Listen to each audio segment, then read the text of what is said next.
Hey, welcome back to the channel. Today we're going to be talking about these two knives right here. Very similar knives, subtle differences in them. From two of the greatest hardware chains in the United States of America, and two of the largest hardware chains in the world. So really interesting look at two different knives, very similar. And actually, I think they're made by the same company, is why they're so similar. But we'll talk about that in the video. If that's something that might interest you, I'd love for you to check out the video. You are a lucky woman. Yes, I am, baby. What a fine specimen of a man.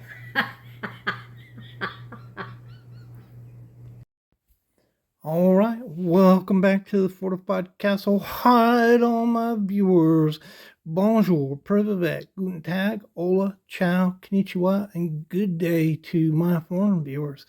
And if you don't mind, before we get into these two knives, which is kind of cool, I wanted to show you what I've been carrying. So it's a new year. I'm moving on.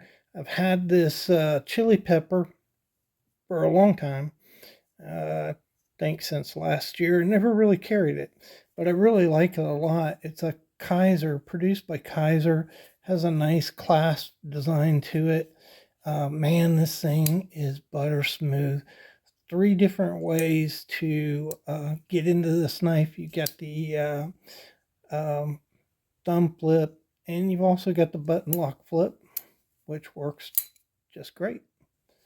So man, this thing, watch how this thing falls. It just, it's like traveling through space. There's absolutely no resistance to this blade at all. Butter smooth. And it looks kind of orange. It is not. So it is red, and the accent here on the thumb stud is red too, real red. So I don't know why it's coming through looking like orange. At least that's the way it looks to me, but it is red. And then, for a traditional, I'm carrying this new one here. I did a video on this last week, I think it was. And really, really nice knife. I couldn't wait to carry this in G10 and carbon steel, and just a fantastic knife. And I'm carrying it in this case slip, so I just put that on my belt and carry it on my side, and it fits great in there because this is made for a standard trapper, which is 4¼ inches, and this thing is about the same. So about 4¼ inches. So pretty excited about that. Two new knives I'm going to be working on, and let's get into this video. So these were produced by hardware companies. Neither one actually made knives. So that's not true for every hardware, but most hardware contracted their knives. And this is, I believe, the Hibbert, Spencer, and Bartlett knife.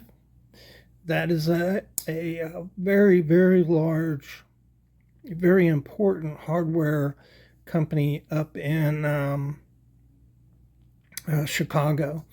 And this is a little peanut, and you just have your nickel silver bolsters, brass pins, brass liners, and a celluloid.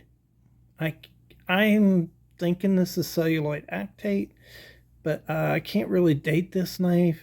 It has the old, if you look close here, it has the old serif font. It kind of looks like 1800-ish. The letters have little tabs coming off of them. And sans serif is, without that. And you can see on here, that's sans serif right there. where it's just kind of regular font on there. This is a John Primble, Belcamp Hardware and Manufacturing Company. You can see right there, it's a John Primble buying a steel etching on this. This thing's in fantastic condition. And again, you have that pearl cover on this little peanut. This one has nickel silver pens, nickel silver bolsters, and brass liners. Both of these things are pretty much the same size. You can see right there. And if you put these one on top of another, they're almost exactly the same. You can see that right there. If you look at the pen alignment, the pens are in exactly the same place. Really, the only difference between these two knives is this has a spear point and this has a clip blade. That's the biggest difference in these knives. The bottom one, of course, has a thread right there on both sides. Thread on both sides. And this is in better shape. I think this is a newer knife. Let me see here. I want to check that so I didn't give you bad information, but the tang stamp on this, the Belknap Hardware Manufacturing Company, that was used between 1940 and 1968, and in 1968 they shortened this tang stamp. So this would date to before 1968. I'm feeling, in the 60s this was probably made. This one I'm not too sure about. It looks the same. It doesn't have the threads on the side, and you have a clip on it. I'll show you right there. But you got that sans serif or serif writing there. I don't know when Hibbert, Spencer, and Bartlett switched over to the sans serif, the common font used on knives. I have some HSB knives that have the regular font on them. So at some point they changed it. I'm feeling like this knife is post World War II, but it actually could date before World War II. And I'm pretty sure this is, so this cracking is from the pens. It's not from the celluloid. It's just kind of common that the pens were cracking. You get cracks right around the pens, especially if somebody's torquing on the knife. And so that's what I think happened here. Both of them really nice knives. Let's see if we can hear the walk and talk on this. Oh boy, that hurt. The other thing is you have really smooth transitions here.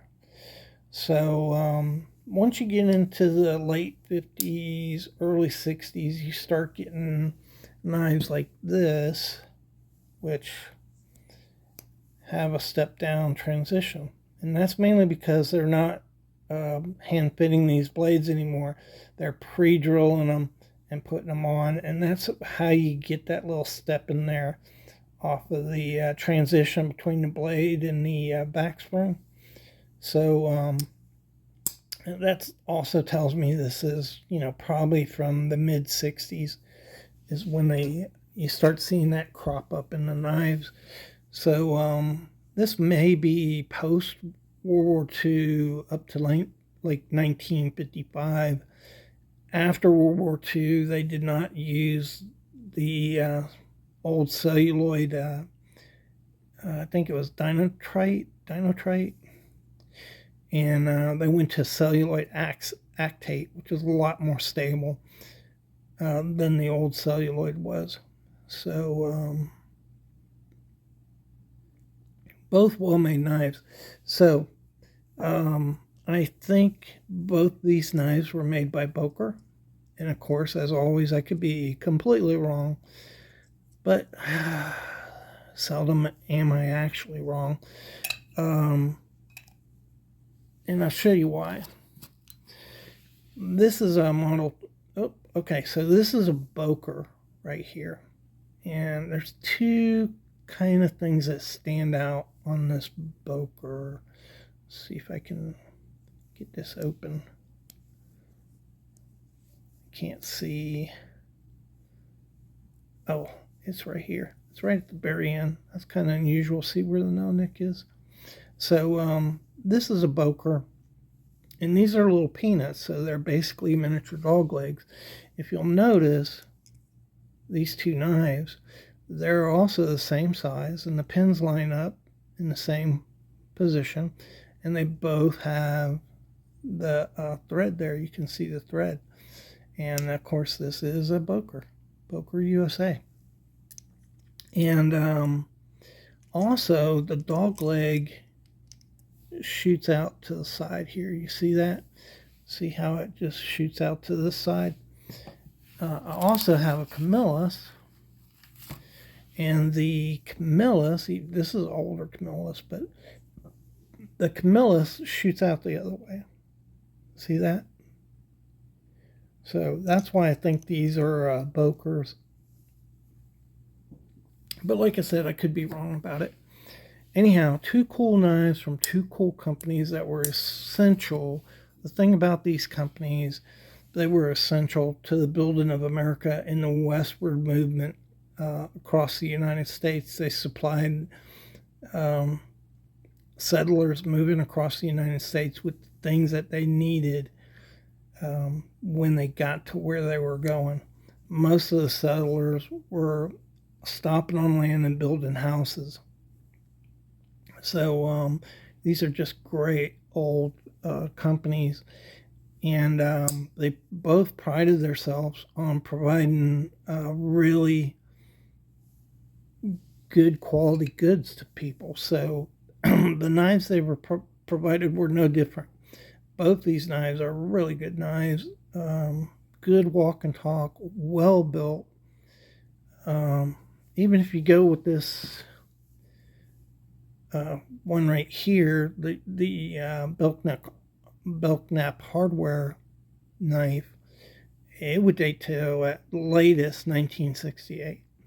So that thing's almost 80 years old almost. And this one I think is a little older, and they're like brand new. Really, they're not like brand new, but they function that way. So the springs are real tight on them, good walk and talk, and they're just as good really as the day they came off the assembly line, except for the cracks, which you run over them, you get cracks. I do that sometimes. In the background here, you have a couple World War II era aircraft. This is a P-51. And these were one of the fastest planes around when they came out, going over 500 miles an hour. They had really good range. They used a Rolls-Royce engine in them. And they still race these planes today. That's how fast they are. Iconic design. And it allowed the Allies to escort their bombers with fighters because they had the range to do it. This is an F-4U. Mainly the Marines flew these. Really interesting story on these two. These were fantastic air-to-ground platforms for the Marines in World War II. They came to really love these aircraft, and other people loved them too because they were saving their lives. But this plane was originally designed for the Navy. It has foldable wings, so this gull design here was because the landing gear for carrier ops had to be larger, and the original design didn't allow for it. So they had developed gull wings so that this landing gear would work. And the Navy just was not sold. And because of their flight characteristics, when they came around to land, they had a hard time landing on an aircraft carrier. And so the Navy decided they didn't want them. And so the British took them. And the British had no problem landing them on aircraft carriers. And the reason was is the British took an approach where they came around parallel to the aircraft and then came in like this, banked in, and landed. And it was just a technique that you had to use to land these things. And the Marines said, hey, we'll try it. And so the Marines were, learned how to land these things on carriers, and the rest is history. So they were one of the most spectacular aircraft in World War II. Anyhow, thanks for watching the video. I hope you found it informative. Don't forget the live show is tomorrow, Wednesday, the 8th of January at 5:30 Eastern Standard Time. We're going to be talking to Perfect Blade, who sharpens knives. So we should get a lot of really good information talking to a professional knife sharpener. And hope to see you there.